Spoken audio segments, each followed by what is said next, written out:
¿Está el país como está? ¿Qué visión tenés de la economía? Mirá, bueno, yo para no atártelo al gobierno actual, No, sí, no, no, no, ¿entendés? no, no, no, Pero te nosotros doy no. una visión desde la economía. La economía argentina tiene lo que yo le llamo ciclos. El ciclo argentino está muy marcado. Intercambia gobierno, cambia figuritas los nombres, Por pero eso te dije antes, cada 10 años tenemos problemas tenemos nosotros. El exactamente. Rodrigazo, el otro lado, Exactamente, todo. exactamente. Mirá, no es por achacarle peyorativamente mal al peronismo lo que pasó en la década del 40, cuando decidió industrializar. Porque la opción que tomó el peronismo en el 40 para industrializar, que es lo que en economía se llama industrialización por sustitución de importaciones, que es agarrar y decir, che, empiezo a poner la industria nacional para dejar de importar los bienes que estaban, el ventilador, la heladera, me explico, toda esa industria Sí, nacional hacia adentro. En ese momento era una opción económica para el desarrollo de un país viable, o sea, en todo lo que era la literatura económica, para entender técnicamente, una opción de desarrollo era desarrollar el mercado interno. sí. Era la CEPAL lo apalancaba, existía en la teoría económica un aval porque eso era un buen modelo para llevar del tercer mundo al primer mundo. ¿Está? Excelente. En ese momento. ¿Qué pasa? Lamentablemente ese modelo se da con la restricción, lo que se llama restricción externa. En un momento vos decís, sí, dejo de usar dólares para agarrar y importar, digamos, lo que está, porque fabrico acá, pero resulta que usar los insumos, necesitas las piezas, las partes que tenés que importar al final. Esa necesidad de dólares termina siendo mayor por ahí a la de los bienes finales. Entonces terminás cayendo en un faltante de dólares porque el que te genera los dólares no es la industria, es el sector externo. ¿Quién es el sector externo en la Argentina? El agro, históricamente el agro. Entonces, como el tamaño, la productividad del agro lleva su movida, ¿sí? Nos chocamos siempre ahí en que, che, hay faltante de dólares, ¿cómo lo resuelven? O con devaluación o deuda externa, cuando empieza a faltar, dicen, che, estirémoslo un poquito más y empiezan a tomar deuda. Eso es históricamente lo que se llama el modelo stop and go, que es en economía, eso está recontra estudiado y es lo que nos ha pasado desde ahí, que es el tope. Lamentablemente el peronismo lo que ve en esto, y esto sí se lo achaco ahí, pero desde el punto de vista político el error, es que generalmente la política del peronismo dice, che, con nosotros la gente mejora económicamente, cosa que es cierto en el proceso de alza, de la industrialización y demás, pero en un momento dice, y después no nos votan. ¿Por qué? Cuando mejoran su situación económica, el político suele decir, pues después no nos No nos mejoran la votan. clase social y dicen, no nos votan. Es que el modelo se agota. En cuanto la persona dice, che, a mí no me aumenta, si me aumentan el salario, me aumentan los precios, inmediatamente empieza a perder el poder adquisitivo. El empresario local que se vio beneficiado con eso dice, che, yo quiero seguir ganando en dólares lo que ganaba antes. Entonces empieza a haber una puja de distribución de ingresos. Y ese es el modelo de lo que nos trae en el problema de la economía peronista, yo le llamo englobar, ¿sí? Lo que fue el modelo de sustitución de importaciones como desarrollo. Sí. ¿Qué pasa? En los 60, Corea, Japón, Corea del Sur, los tigres asiáticos, del 60 para acá, después vinieron los chinos, después mucho más adelante, en los 90, mostraron que el modelo que sacaba a la economía finalmente al desarrollo de un país tercer mundo, transformarlo al primer mundo, es la industrialización, pero no hacia adentro, hacia afuera, exportadora. Una industrialización exportadora. ¿Por qué? Porque ahí, si vos metés a la gente en una manufactura, pero los ingresos te vienen ya en dólares, no importa que te aumenten los costos en dólares, porque vos sos el que está generando los dólares de entrada. No estás pidiéndoselo a otro sector, no hay pelea entre sectores económicos, todos apuntan para el mismo lado. El tema es que esa opción política acá nadie nunca la da. Y acá viene el tema del ciclo económico. ¿Por qué? Porque después viene el modelo neoliberal apalancado por escuelas de pensamiento que les gusta mantener a los países del tercer mundo también ahí con la cabeza gacha, por decirlo así, que nunca Sí. logren desarrollarse. Los Chicago Boys, la experiencia de Chile lo tenés y demás. O sea, modelos que implican destruir la industria nacional directamente y que se quede la economía con los commodities, ya sea con el agro, con la minería, con lo que empieza a desarrollarse. Ese es el modelo neoliberal.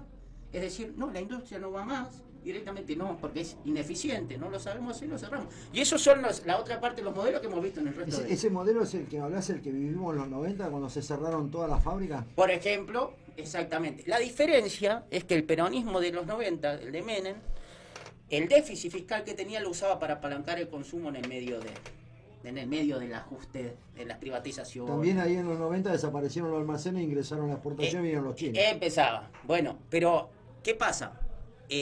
también eso pasó antes, ya venía con la dictadura, o con Martínez de Hoz, con el Rodrigazo, ya empezó a implementarse el modelo neoliberal como para dejar de decir, che, la industria no va más. ¿Te acordás los modelos de la publicidad? Yo te digo, con todo lo que vos sabés, vos me hablás de la parte técnica, yo te recontra entiendo, pero para hablar en criollo, sí. No creemos, yo por ejemplo en el caso mío en lo particular, Dale. Yo creo que si un país le da la posibilidad a las pequeñas pymes, que para mí las pymes son las que sostienen un país, sí. No las multinacionales, pues son las que se las llevan afuera, las pymes las que quedan acá adentro.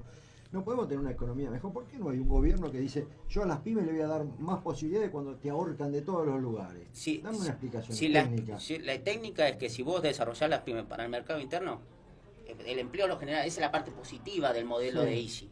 Pero de vuelta, te chocas con el problema distributivo del ingreso entre el capitalista, del empresario y el trabajador.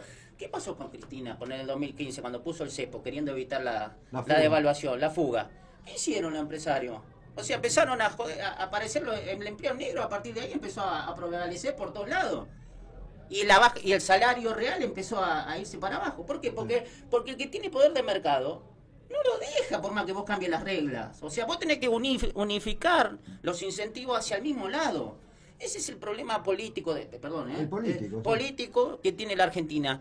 Que no sé, por conveniencia para mí, porque al final de cuentas lo que le sirve a los políticos es decir, che, la culpa de aquel y no es culpa mía. Entonces vos agarrás y es fácil apuntarse con el dedo de un lado al otro, pero si vos haces lo que yo te estaba hablando de apuntar hacia la exportación de la industria en la futura, esas pymes que decís, llevarlas a exportar, se acaba el problema económico. Pero ¿qué pasa? Ya no puede echarle la culpa el capitalista, es el malo. ¿Sabés que creo a veces que no quieren solucionar el problema porque a muchos les conviene? Y es algo de eso hay. Algo de eso hay. Es como la inseguridad, che, no nos conviene. Algo de eso hay. Escuchame, es un no negocio. No se puede entender. Es un negocio. El miedo es un negocio. Todo, o sea, está claro que es un negocio. Hoy tenemos un dólar a 1.100 pesos. Yo me acuerdo cuando asumió este gobierno hace un año atrás, se especulaba que el dólar iba a estar 2.000 y 3.000 pesos. Hoy lo tenía a 1.100 pesos. Yo en lo particular, siempre hablo de mi persona, ¿no? Yo no mezclo a nadie. Yo creo que es un número mentiroso, que el gobierno corre riesgo de que eso explote y tengamos problemas económicos. Yo no veo un rumbo económico claro. Decime si yo estoy equivocado y si hay una esperanza, porque yo creo que todavía el argentino tiene una esperanza algo. Desde el punto de vista del modelo económico, uno no sabe cuándo, ¿no? Porque eso es lo que vos no podés determinar el momento, el tiempo. ¿Por qué? Por la característica del modelo que están sosteniendo. El modelo económico actual necesita del ingreso de dólares, ¿sí? Y eso lo está haciendo por vía financiera. Y eso es lo que vos ves como la apreciación del tipo de cambio, que me decís que pasábamos de esperar que el dólar esté en 1.800 y ahora está en 1.000 y todo el mundo está tranquilo. Eso es todo un ingreso de capitales, ya sea por el blanqueo o ya sea por... con las antenitas paradas porque se desconfía. Por supuesto, pero ¿qué pasa? Vos estás movilizando un modelo que necesita, sí o sí, que entren los dólares, ya sea especular, que sea, o lo que se llama en la jerga financiera el carry trade o la bicicleta. Necesita eso, ¿sí? Porque es la forma de mantener el peso apreciado, o sea que tenga fuerza, valor, y al tener valor vos decís, voy controlando la inflación, pero es algo que lamentablemente se muerde la propia cola, porque a medida que vos apreciás el peso, las importaciones se hacen más baratas, el irte afuera es más barato y que te gastas los dólares que estás recibiendo de la tarola. Está carísimo ir acá. Acá adentro sí, pero te vas a Brasil y está barato. Aquel que tiene, ve esa parte y dice, qué lindo como consumidor, pero si vamos a la macro, vos, de la misma forma que te está entrando los dólares... Turismo acá en Argentina no vamos a tener, si es caro. Es muy difícil, exactamente. El tema es que este modelo, por eso te digo, como necesita, apunta a eso, su propia debilidad es la apreciación del dólar. Fíjate vos, lo que la apreciación del peso, la misma fortaleza que el gobierno, o gobiernos anteriores, como el de Menem decía, sí, un peso, un dólar, ¿te acordás que decía? La misma fortaleza es lo que terminó siendo, al final del modelo, la desgracia, porque generaba el desempleo que generaba, que llegamos a una economía de trueque en ese momento. Ahora sí tenemos que hablar del